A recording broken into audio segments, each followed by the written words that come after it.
ṣe Elédùmarè mo wá gbàdúrà ní wákàtí fún agbára ẹ̀mí Olúwa gbé wọ̀ mí. I cover myself with blood of Jesus. So heavy evil arrow go back to your sender. I shall not that but live to the glory of God.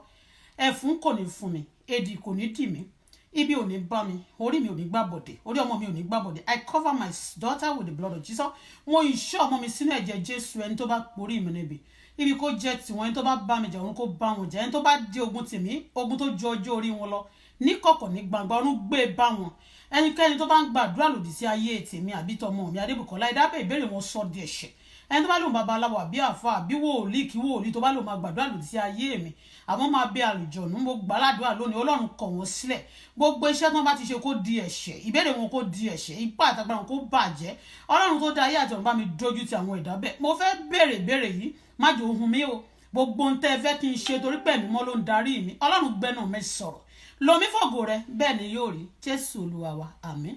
Mo gbàdúrà fẹ́yìn tẹ́ ń wò mí o ẹ kú lé o gbogbo ẹ̀yin tèmi ṣàlàáfíà làbá yín àdẹ̀kú àlàjá ọdún ìkírun àwẹ̀ ẹ̀yin tẹ́ ń ṣe rere tẹ́ ẹ fẹ́ ibi fẹ́ mi lágbára Ọlọ́run a ó ṣe ọjọ́ ṣe ọ̀pọ̀ láyé ni ẹni tó bá sì ti ní ká kú ni yóò kú bẹ́ẹ̀ ni ẹ kú lé ṣàlàáfíà làbá yín àjíǹde ara máa jẹ́ a ò ní kú lọ́mọdé bẹ́ẹ̀ ni yóò jẹ́ o Ọlọ́run èmi ò mọ̀rọ̀ sọ lónìí gbẹ́nu mi sọ̀rọ̀ lo àwọn mi má lò mí ní àlùpàtì ẹlẹgbẹ́ àwọn kan kalẹ̀ fún èlò ọlọ́lá àfàwọn kan fún àwọn tí ò ní ọlá Ọlọ́run ohun èlò ọlọ́lá ni kò ṣe mí Bọ́lá Fọláṣadé o ọ̀rọ̀ mi kì í ṣe tèmi Ọlọ́run gbẹ́nu mi sọ àní kò lò mí sẹ̀ jẹ́ kó ní ìtumọ̀ kí ọ̀rọ̀ yìí kó ní ìtumọ̀ àníṣe Olúwa jẹ́ kí yéèrè àbàsáǹtà Olúwa jẹ́ kí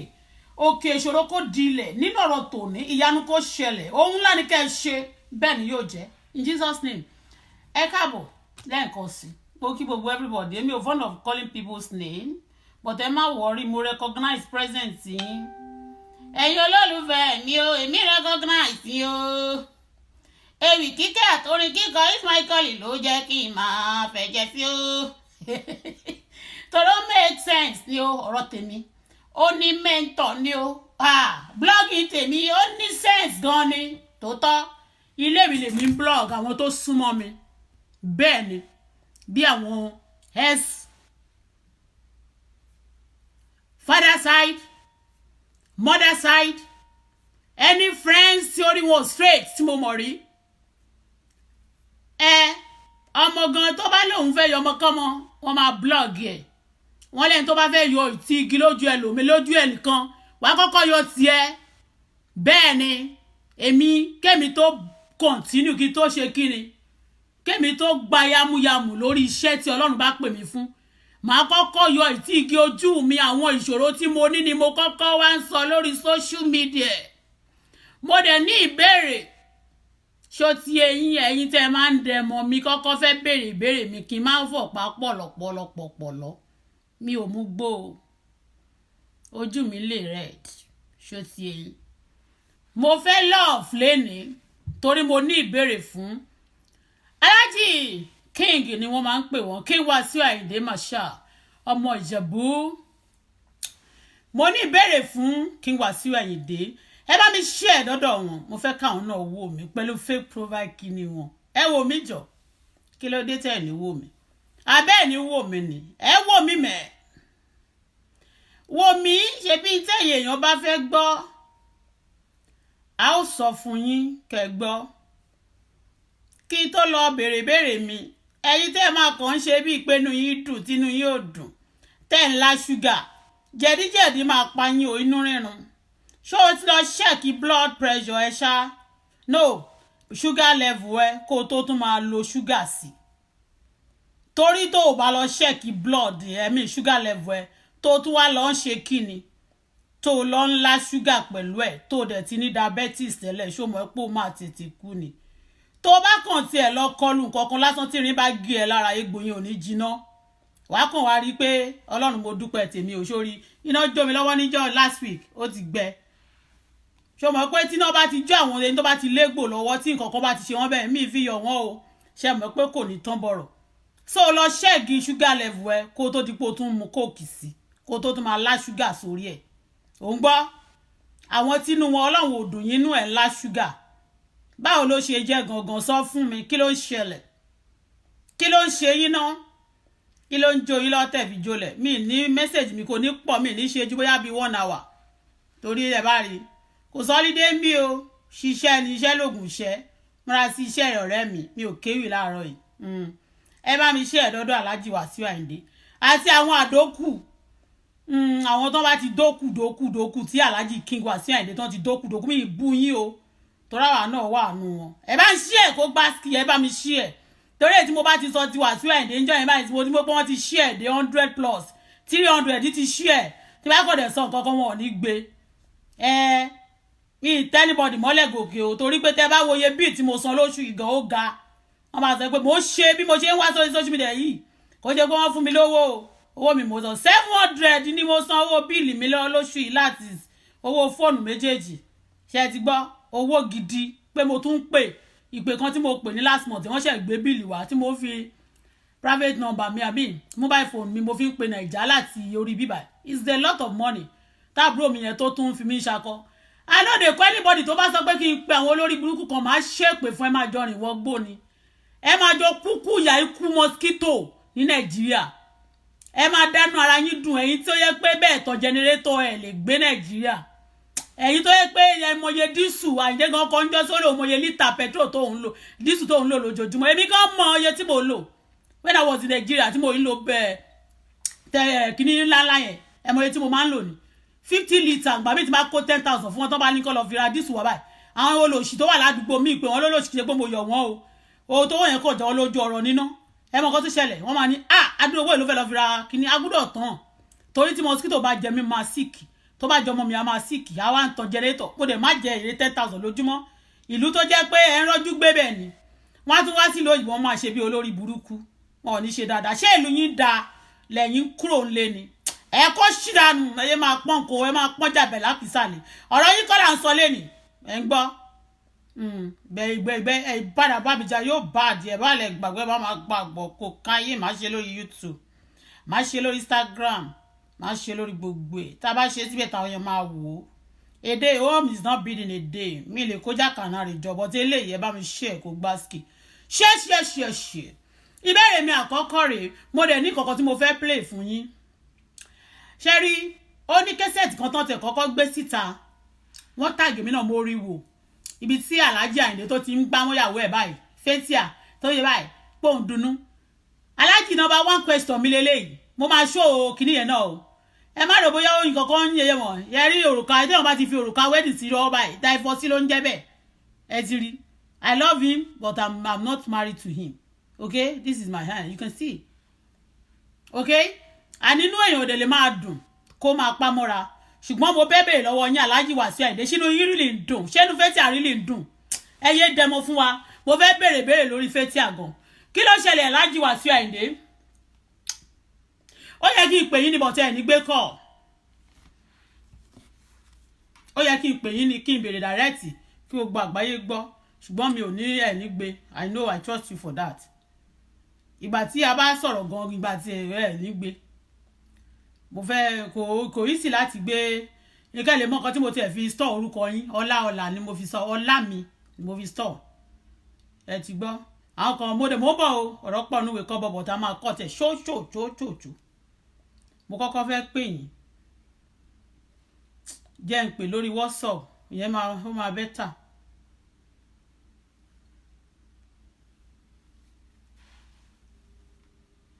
Farouk ni wọ́n fi ṣe ló wà lórí DP tèmi ọlá iṣẹ́ ti rí ọlá mi iṣẹ́ ti rí ṣe rí pé mò ń pè wọ́n wọn ò gbé it's ringing but I know he will not pick it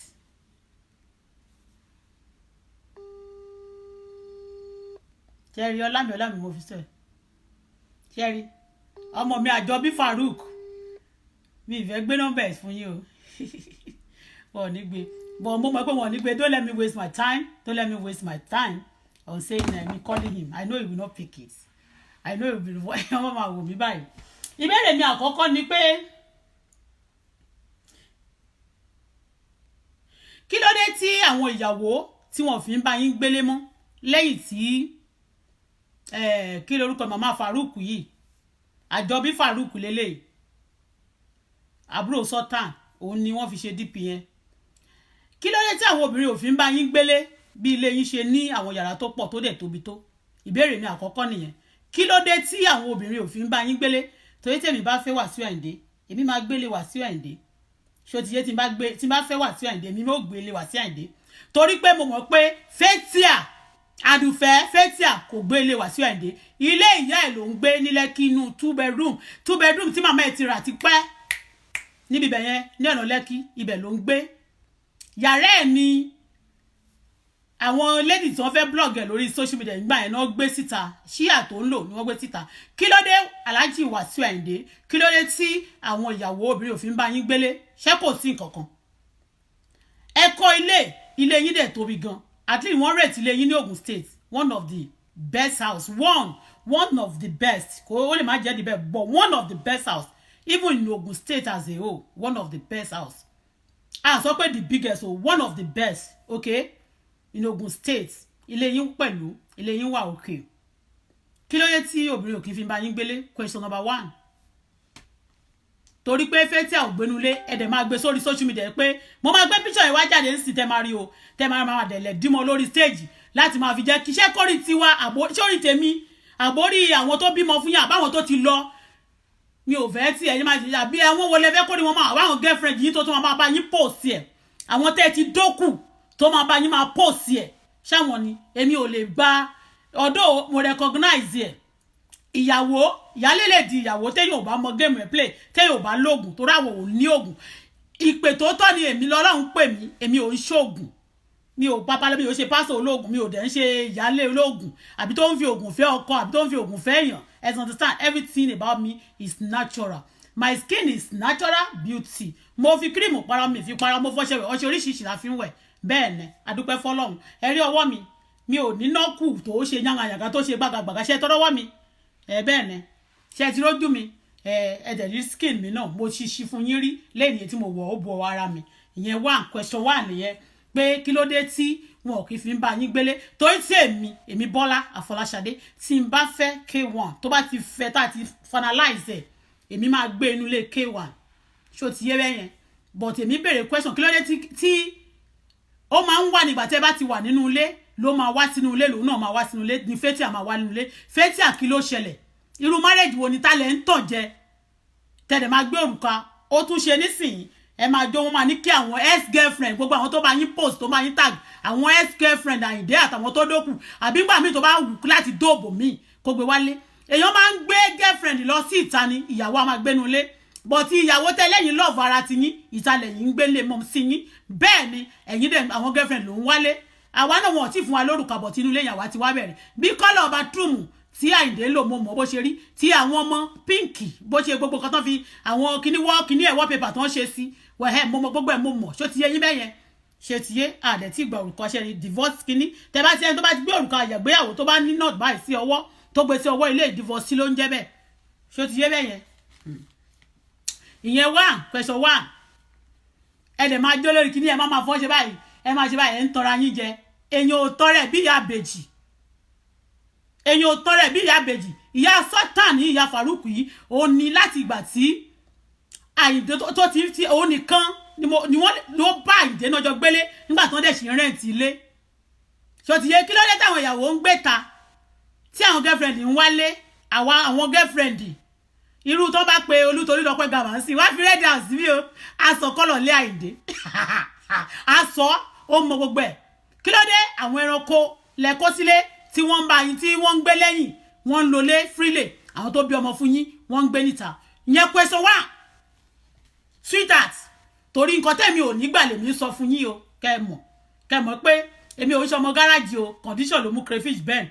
tó bá ṣe bàbá mi wà láyé gbogbo ibi tí mo ní wọ́n sọ mí nù yẹn mi ì ní rírú ẹ̀ o actually mi ì ní rí because this same person ilé tó dáná ti bí mi ọmọ Olúkàrẹ́ àlìlà ọmọ arógun má sàáṣọ tẹ̀márùn àfìdálà àti dé aláṣejùbọ̀ mi gbígbóná ọmọ òrùlé bá rí ọ̀kọ̀rọ̀kọ̀rọ̀ bàbá tèmi ní bí wọ́n ṣe ní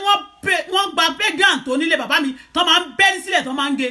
bẹ́ẹ̀ ni grandpa wa òun ló kọ́kọ́ tún gbé ẹ̀sìn Kristi ó gbé wá sínú ilé wa ẹ ti understand bẹ́ẹ̀ yẹn bàbá mi bàbá wọ́n dẹ̀ kàwé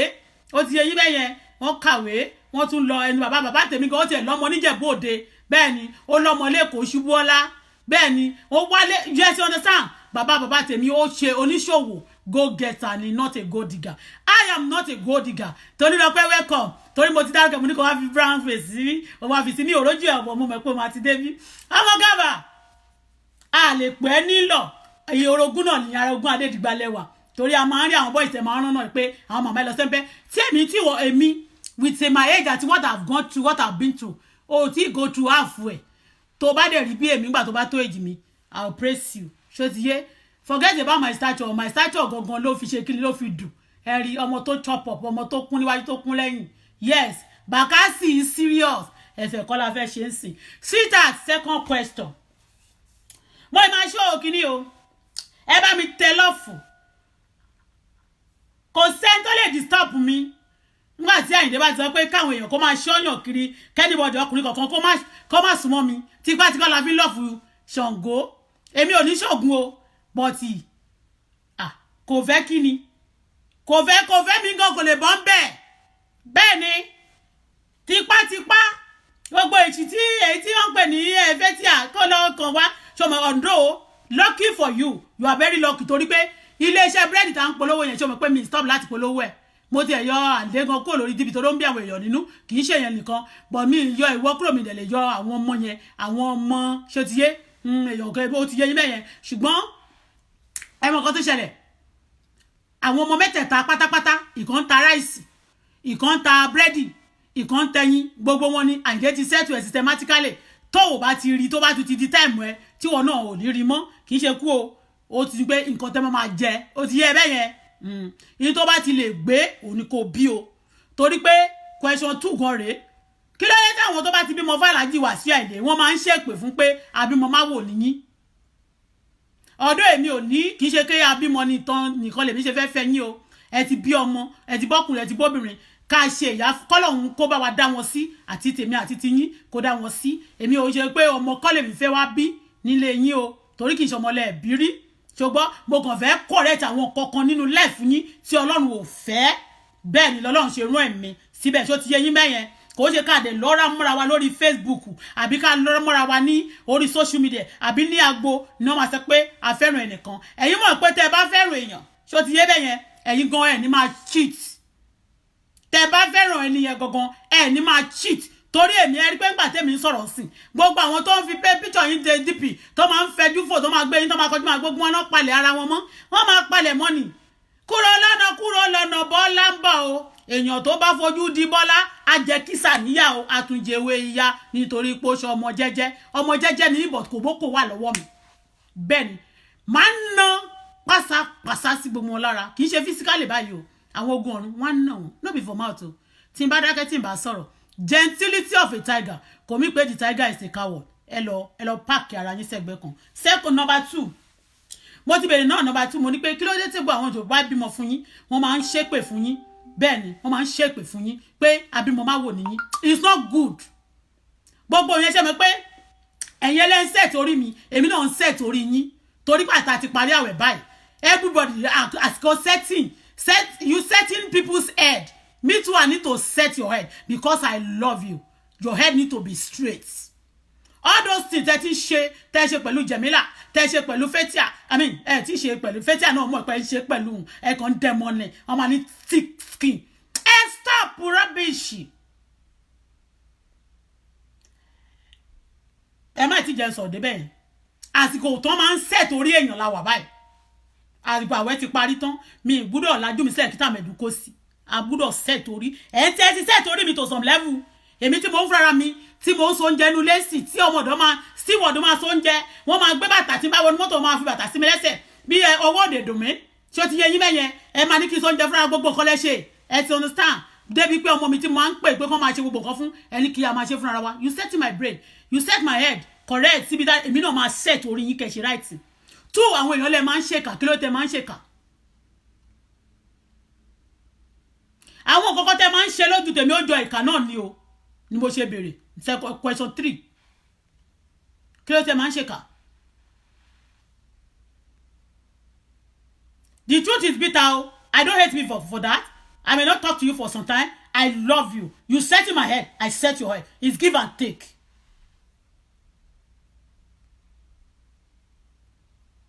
Question 3.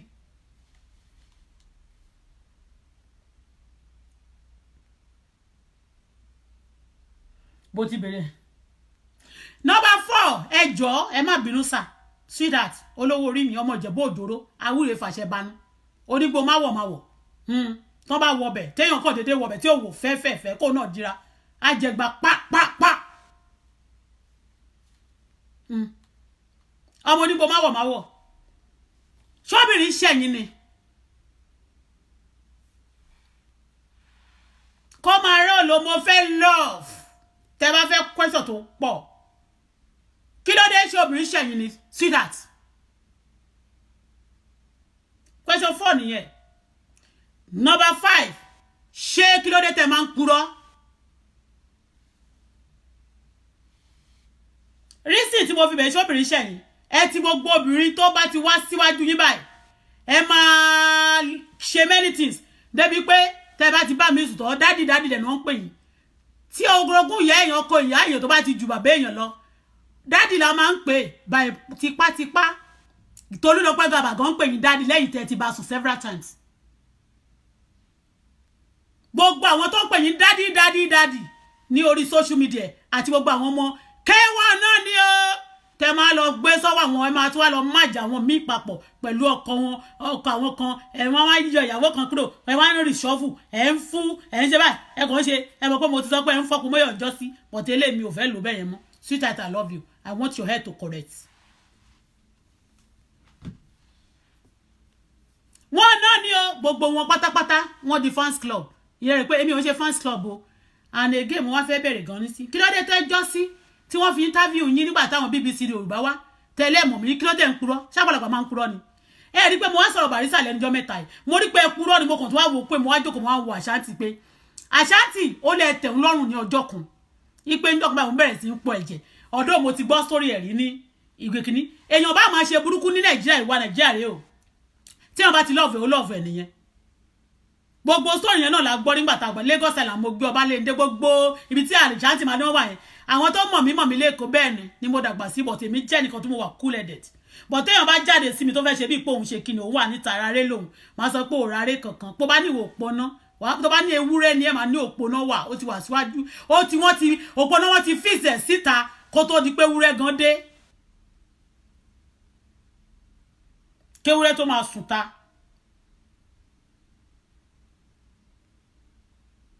Kí ó tẹ́ ń purọ́ ẹ̀sọ́ hóhà. Àwọn ènìyàn pè mí ẹmọrísìn àwọn èèyàn tó bá fẹ́ pè mí tẹ́ tó máa rán pé kó pè mí ẹran wọn dáadáa kán pè mí ó tún máa throw question sí mi ni. Torí ẹnìkan pè mí pé ó yẹ kí ẹ fi bọ̀bọ̀ yẹn lẹ̀ ó yẹ kí ẹ fi aláàjì ẹ ti láìkí ẹ jù ìgbìnì kan ó ti bọ̀bọ̀ tó tẹ̀ ń pè ń kébi yẹn ó wá interview mi jọ kan bọ̀tà aláàjì sọ pé òun ò mọ̀ ní rísìn mo ní kẹ́ ẹ filẹ̀ àwọn fẹ́ interview mi àwọn fẹ́ sọ káwọn èèyàn fi kọ́gbọ́n mo ní kàn fi kíni kọ́gbọ́n kí lẹ́yìn pé ó ṣe fún mi sì tẹ̀rù pọ́ dùn mí. Tẹ́ ó ti train mi èmi gan ti jẹ training mo ṣá prapra àìní train mi mo jẹ training bọ̀ mi ní bá wọn fi training tèmi ṣe nǹkan burúkú mi ò ń group 5 mo dẹ̀ hate kéèyàn máa fowó sponsor terrorists. You can give some people money but you can collect some people's things àwọn owó àwọn obìnrin kan mi ìfẹ́ go back to that I will never mi ní bú yín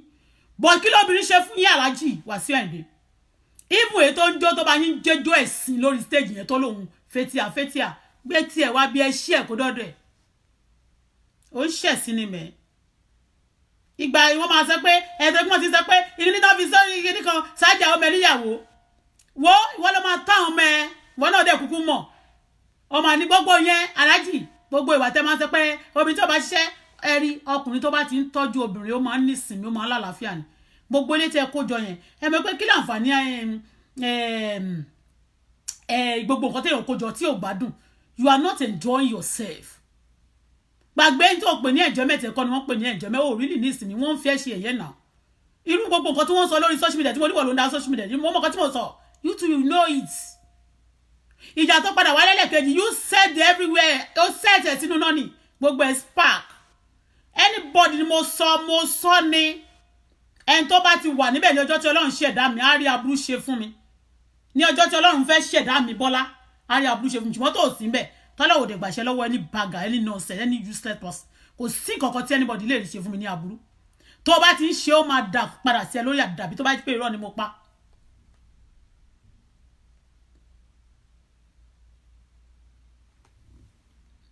mo béèrè kí lóbìnrin ṣe fún yín náà ṣèbóbìnrin ni mọ́mì yín obìnrin ṣẹ̀yìn ni torí mi mọ̀ fún yín o bẹ́ẹ̀ ṣe ń ṣe yìí àwọn kan dẹ̀ wà wọ́n máa rò pé bí a ṣe ni wọ́n ń ṣe rere fáwọn obìnrin yẹn ló wá ya wèrè jù sórí social media tẹ́ bá wo àwọn ọkùnrin tó ní wèrè díẹ̀díẹ̀ lórí social media wọn ọ̀pọ̀ àwọn obìnrin yẹn ló wá síwí jù wọ́n wá ya wèrè number 1 wèrè ọkùnrin ò pọ̀ púpọ̀ tẹ́ bá dẹ̀ wo ọgbà wèrè náà wèrè obìnrin ló máa ń pọ̀ jù lórúkọ Jésù mi ò ní bá wọn sínú wèrè wọ́n máa ṣí èrè wọ́n máa rí pé wọ́n ń ṣayé pàápàá. See that King Wasiu Ayinde ṣọ́bìnrin ṣẹ̀yìn ni kẹ́ ẹ kúrò ọ̀tọ̀ lálẹ́ ẹ̀ ní ọ̀gá kí ló dé. You setting my brain you setting people's brain bẹ́ẹ̀ ṣe lẹ́yìn set orí àwọn èèyàn lórí social media yẹn mo mọ nǹkan tẹ́ ẹ̀ ń ṣe èmi náà ń set orí yín mo fẹ́ kó rí yín correct ẹ gbani yín fáwọn ọmọ aláìgbọràn ní tòótọ́ bẹ́ẹ̀ ni ẹ gba kòbókò ìní ìkẹ̀dẹ̀rẹ̀ nínú ẹ̀ lè wá mọ̀ nǹkan tó ṣẹlẹ̀ the best of the best lè máa ń like like obìnrin tó ń ṣe ṣìnà ó bẹ́ẹ̀ ṣe jó ní ṣìnà tó aláàjì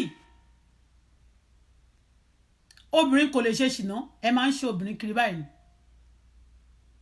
àwọn èèyàn máa wí pé kí náà ń ṣe lára jìnnà aláàjì èpo bó ṣe wà yẹn gbogbo ẹ̀yin ọmọ tẹ́ bá ti jẹ́ ọmọ aláṣẹ́wó tán bá lè fi pàtẹ tán lè fi tajà tán lè tà fún àwọn sẹ́nítọ̀ mi àbí tó lè máa bá wọn gbé owó cross wọ́n mọ̀ wọ́n housewife material wà àwọn panagida material wà àwọn oní ọmọ runs ojú títì wọ́n wà kí ló dé.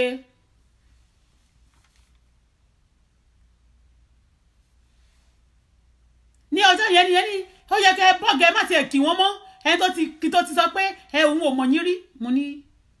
tí n bá lọ deny aláàjì onírọ̀lá láyé máa pè mí sí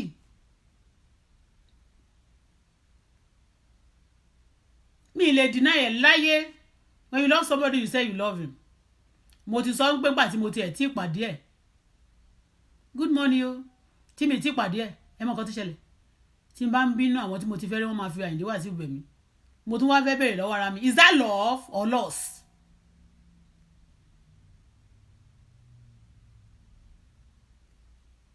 ìtẹ́mi ń ṣe gangan ni wọ́n pè love. ìwọ tó o bá sọ pé orí àléébù ọkùnrin tó o fẹ́ tó lè sọ fún torí àléébù obìnrin tó o fẹ́ tó lè sọ fún tó bá jẹ́ tòótọ́ tí ń ṣe pé ìlara tó kàn fẹ́ bà nǹkan mi jẹ́ ní Àyìndé ṣe tó bá jẹ́ pé ó kàn love mi ó fẹ́ pé gbogbo kan good fún mi èmi gangan ló love.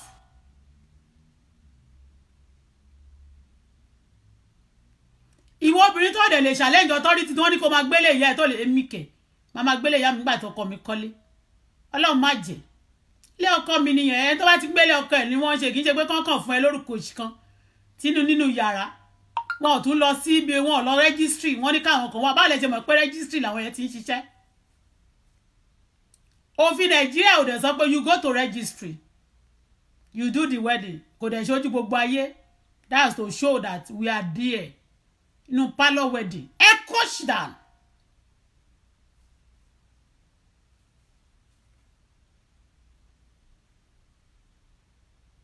àwọn kan ní ẹ ó ń bẹ̀rù mi ní jẹ́ ń sọ tòótọ́ ó ń bẹ̀rù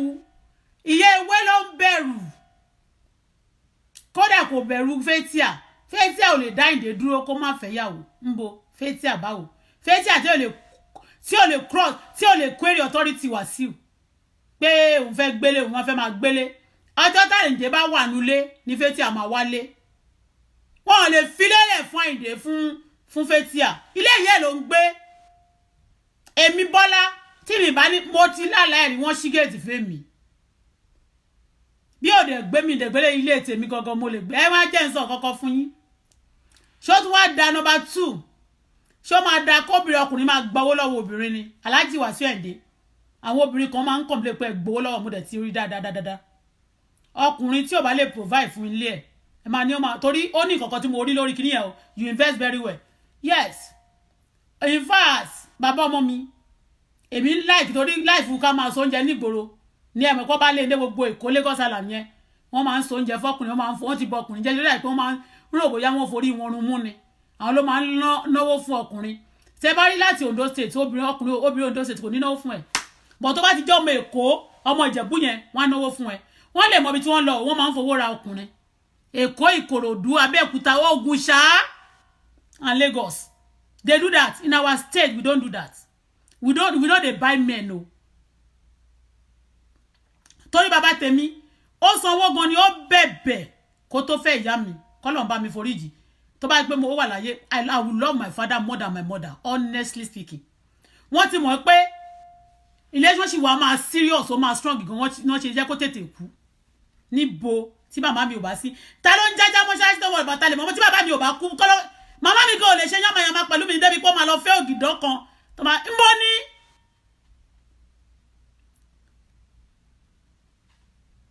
tọ́gbọ́n bàbá mi ò kú bẹ́ẹ̀ mi àti a máa lẹ̀ pọ̀ ni I love my father because ó san owó lórí màmá mi ó bẹ̀bẹ̀ fẹ́ wá èmi fẹ́ kẹ́ nísinmi wá sí Àyìndé mo ń lọ wájú mo ń gbẹ̀yìn mo ṣe ẹnìkan ṣe ṣó lánàá wọ́n tag mi bó ti sọ̀rọ̀ Àyìndé mo dẹ̀ kọ́ síbẹ̀ wọ́n ní kíní kan wáyé mo dẹ̀ ń tag bẹ́ẹ̀ mo sọ mo ní oògùn mo ní wọ́n ní kíní kan gbogbo àwọn obìnrin fẹ́ gbé súnmọ́ mo ní oògùn ni mo tún sọ síbẹ̀ sweetheart ṣé àwọn akọ́tẹ́ ọ̀bá ń straight ní orí èèyàn tó bá ti ṣe ló máa gbà I love you with all my heart this day láti bí ọjọ́ mẹ́ta you know I don't greet you ìwọ náà ò kí ẹ̀mí gan ò bọ́ mi ò rán pé mo kí ẹ gan you know it's my normal thing but when I pa ẹ lé I ma believe pé bóyá kò sí anybody ọmọ dùn ọmọ fine mi ò lo cream mi dẹ̀ tí gba abẹ́rẹ́ tó máa ń jẹ́ kí mi báyìí wọ́n ṣàn sílẹ̀ gbogbo yín tẹ́ ń lo abẹ́rẹ́ tẹ́ bá ti bóra tán ẹ má bínú omi ìbú yín o mo ọjọ́ kan mo ń bọ̀ wá treat ẹ̀ torí mo ń study gan sìn láti sọ́ńbì ẹni gbogbo àwọn tó bá ti gba abẹ́rẹ́ yẹn wọ́n máa pupa ó máa jẹ́ kí skin wọn ó máa wú jáde á máa glow wọ́n bá lo cream yẹn á máa tètè ṣiṣẹ́ gbogbo ẹ̀ kò ní sí rashes but ẹ máa wú ẹ máa bẹ́ later ó ní side effects ẹ máa rí pójú wọn máa chop up gbogbo ọ̀run wọn máa wú sọ̀rùn báyìí á kí skin wọn báyìí ṣé torí ọkùnrin náà ni ọkùnrin ẹlòmíì báyìí ó máa gbé kọ́lọ̀ ẹ̀ sí ẹ̀gbẹ́ máa róbìnrin yẹn á fine gan but let me tell you tẹ bá rí ọkọ ẹ̀ máa wò pé ẹ wo obìnrin bó ṣe fine ìwọ kan bó ṣe rí bí ọ̀bọ. Excuse me. Hello, lovey. Hi, my daughter. Okay. Love you. No problem. If I'm going, I will tell you. Take care of yourself, darling. Love you, daughter. My sweet daughter. My love. Ọmọ mi ló ń sọ̀rọ̀. My sweet daughter. I love you. I'll call you again. On live chat. Love you.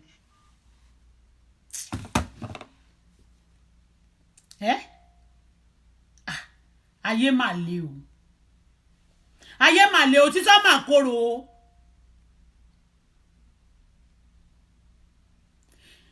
Fọ́nì tí dáwọ́ dẹ̀ wá sọ, aláṣẹ àyè, ó bí ọmọ púpọ̀, ó bí obìnrin. Kí lẹ fẹ́ fáwọn ọmọ yín? Ṣé tó pé ń fọwọ́ kó wọn jọ ń sìn ẹrú oṣojú yín? Èyàn ó ṣe nǹkan sílẹ̀ nítorí èní, torí ọ̀la ni. Torí ọ̀la. Ow.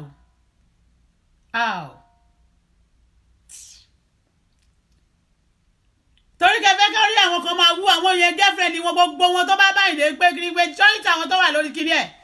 Gbogbo wọn là láti dà. Wọ́n jọ ọmọ bá tiẹ̀ ní ẹnìkan wá ti sọ pé ẹni tó bá tiẹ̀ bẹ́ẹ̀ nìkan sùn kó tún ṣe tẹ́ni tó bá lọ́ọ̀fẹ́ tó bá tiẹ̀ fẹ́ ṣe ṣìnà and it's not even allowed as a child of God tó bá fẹ́ ṣe ṣìnà gan you know what á gbé pamọ́ bọ́ bá ti ṣe yẹn ó gbé yẹn ń ṣe love oppress ni mental illness náà dẹ̀ nìyẹn náà ara wèrè náà nìyẹn náà wà. Ọ̀dọ̀ wèrè máa ń gba abẹ́rẹ́ fún wèrè torí mo lọ ṣiṣẹ́ níbì kan jọ́ kan báyìí. Àwọn tó máa ti ṣá gbáná tó máa ti ṣá rẹ́ẹ̀dì tó máa ti ṣe wọ́n ṣáà máa ń wò wọ́n hospital náà ní ẹṣẹ́ mọ̀ àwọn nọ́ọ̀sì tó máa ní wọ́n ṣe yẹn torí ẹ̀ mo ṣe business mi ni máa ṣe ìṣe nọ́ọ̀sì kan torí mo ní heart ní tí àbádẹ́ ti ń ṣe ó máa ń ràn yàn ibi tó bá ń ràn júmọ́ lójoojúmọ́ ó máa ń ràn yàn bẹ́ẹ̀ ni nǹkan máa ń ràn yàn ẹni tó ń rí wèrè lójoojúmọ́ ẹ rí ẹ wo jungle justice ni bóyá jungle judge dẹ ni ẹ rí pé ńgbà tán já sínú gbóngbà yẹn ó bẹ̀rẹ̀ sí sọ̀rọ̀ bí ẹranko àwọn ẹranko ló ń gbédè kò gbédè ayé mọ́ so ó máa ń ràn yàn mo lọ ṣiṣẹ́ mẹ́lẹ́ face to face ní mi ìyá lọ́mọjọ́ kejì mọ́ voluntary job ẹ mọ̀ pé tẹ bá ń train ní Canada wọ́n máa ní tẹ́ bá tiẹ̀ tí ìrìjẹ́ tẹ̀ ṣe ń train wọ́n máa ní voluntary job ẹ máa lọ káàkiri mọ̀ eléyìí tó ti àwọn tó bá ti wo wè díẹ̀ wọ́n máa ń so oúnjẹ fún wọn so àwọn míì tó ti wá wà òkè tán ti wòsàn bí àwọn tó kò ṣe wèrè náà àwọn tó ti mu nǹkan tó máa ń mu kọjá àwọn ọmọ ṣe máa ń ṣe fún wọn nílùú òyìnbó wọ́n máa ń pọ́n wọn lẹ́kọ̀ọ́ dàbí Nàìjíríà wọ́n ti gbé wọn síbẹ̀ wọ́n máa ní pé òkè wọ́n máa so oúnjẹ fún wọn ṣe àwọn tó bá ti wà òkè tán ti train náà lára wọn míì náà máa ṣiṣẹ́ mẹ́ ṣẹ́tírí wèrè ń fún wèrè lóògùn ẹ̀ ń gbọ́ wèrè máa ń fún wèrè lóògùn wèrè máa ń fún wèrè lóògùn the truth is bitter o ọ̀rọ̀ tèmi tí lèmi ń blog ẹ mọ̀ pé a ti gbàgbé nǹkan tó ṣẹlẹ̀ wọn ò tí ì fún mi lówó wọn ò dẹ̀ ṣe nǹkan kan fún mi o wọ́n dẹ̀ tí wọ́n yìí ṣe pé kí wọ́n máa block èèyàn kan máa rojọ́ èèyàn kiri òkú ní furuukú owó yọ lọ́hùn but you know what Wasiu Ayinde I love you I want your head to be correct I want you to do normal thing tó bá máa fẹ́ ìyàwó kan tó bá máa torí tó bá fẹ́ mi kan sí a máa jọ gbélé èmi fẹ́ tí à yẹn èmi ò ní pé torí gbogbo àwọn obìnrin tó bá ti nílé lẹ máa ń fẹ́ o sẹ́nitọ̀ tẹ́ fẹ́ èyí tó lọ sí àṣì tẹ́ fẹ́ gbogbo nǹkan kò sí many things majority mo mọ̀ ìyẹn mo yẹ sọ pé ẹni tó ń fẹ́ Àyìndé gan kò ń jowú kò gbúdọ̀ jowú torí pé wọ́n ti oppress ẹ Àyìndé kan máa gbóbìnrin mi sẹ̀bà á jẹ́ kó tó bá fẹ́ wò ó jọ ẹni tó bá jọ lójú ló jọ lójú ó láwọn nǹkan míì tí ò jọyàn lójúmọ́ èèyàn kò gbúdọ̀ máa tọrọ ẹ̀ jẹ Fathia tí wọ́n bá tiẹ̀ ń sọ nǹkan kan sìn gan kó tiẹ̀ wà nínú ilé Àyìndé lucky ó kàn jára ẹ̀ to be lucky you are not lucky quite unfortunate okay because bí ilé kan bá ilé olórogún bá sì ń dàgbà tó bá ń dùn ọmọ àlebè ò tí ì dàgbà náà tó bá ti dàgbà kì í ṣe pé èèyàn bí ọmọ àlè ni mo sọ pé ó bímọ àlè nǹkan tí mò ń sọ ilé olórogún ọgbà wèrè ni àtàwọn tó ti lọ ọmọ wọn wà ń bẹ ìwọ gan ò lè gbé bẹ́ẹ̀ ìwọ bá wò ilé Àyìndé Wasiu ilé mọ́mí ẹ̀ ló máa gbé tó máa fi darúgbó ó ti fáyìndé o bó ṣe ń gbé sórí yẹn náà ló máa gbé orúkọ yẹn sórí pé àwọn náà àwa tá à ń dream tá àti ìrírí tá àlájú lòun ò rí wa rí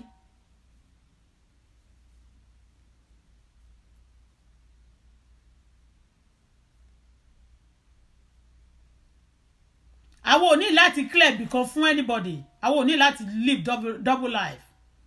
àwọn ò ní láti fake things àwọn èèyàn ní kí n má sọ̀rọ̀ ẹ̀ mọ́ mo mọ̀ rí mo ìmọ̀ máa kì í bẹ́ẹ̀ ni ẹ̀sì ilé ẹ̀sì mi gan àwọn orogún ẹ̀ gan wọ́n mọ̀ pé mo mọ̀ rí gbogbo ayé ló mọ̀ pé wọ́n dẹ̀ wá sọ pé wọ́n mọ̀ rí yẹn gan kó tiẹ̀ máa count ara ẹ̀ to be lucky and blessed kì í ṣe kéèyàn pupa náà fi sọ pé èèyàn beautiful I'm beautiful both in and out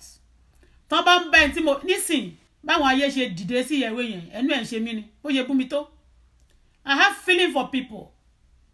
tí gbogbo ayé bá dìde sẹ́ni ẹ̀ báyìí tí wọ́n bá ti fẹ́ gbálẹ̀ tí n bá ń bẹ́ nìyẹn jà báyìí ó máa tọ́ nínú mi ni because èmi ò ń group fight never bí Jésù ṣe wá ní ó lóun wá sáyé nítorí olódodo nítorí òtòṣì ẹlẹ́ṣẹ̀ láti pè wọ́n sí ìrònúkúwàdà ẹ̀ ń straight ní orí àwọn èèyàn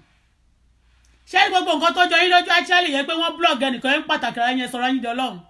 nobody tó big ju anybody láti blog nílùú òyìnbó Donald Trump wọ́n blog ẹ̀ ní America anybody tó bá ṣe mistake wọ́n blog ẹ̀ but ní Nàìjíríà wọn ni wọn ò gbúdọ̀ sọ ẹ̀ rí ni ìlú ayé kò tọ́ mi tẹ̀ mọ́ pé magazine kan tẹ̀ tún wà ní Nàìjíríà kan tó ń jáyé kò tọ́ àti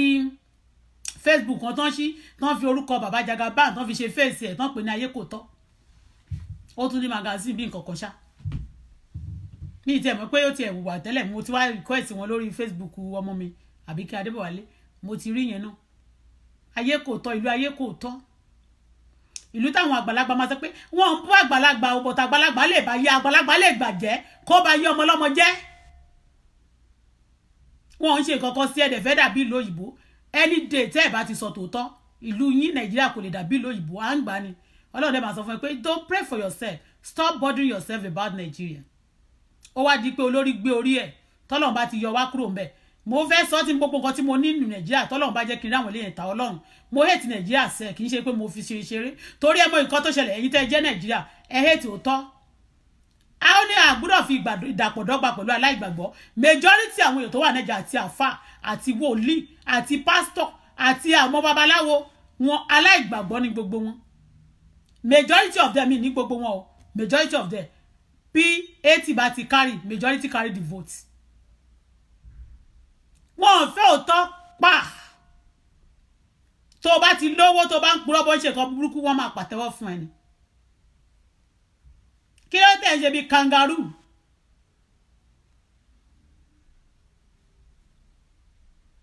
mi ní mo nǹkan tí ó sọ ṣe fún mi jẹ́ ẹ̀rí wọ́n máa ṣe tó máa ṣe lẹ́nìkan tó ṣe ní màmá máa dá gbogbo kọrú ẹ borúkọ ara yín jẹ́ ẹ máa rí pé ẹ̀ ṣe pàpà wọ́n máa pèjà wọ́n ní ẹjẹ́ àlọ́ jà ń bí báyìí báyìí ẹ̀ ní tìjú shameless people àwọn àdàgbà má dànù kì í ṣe Àyìndé ni mò ń sọ o mo ti bèrè question lọ́wọ́ Àyìndé but mo ti yí sọ̀rọ̀ Nàìjíríà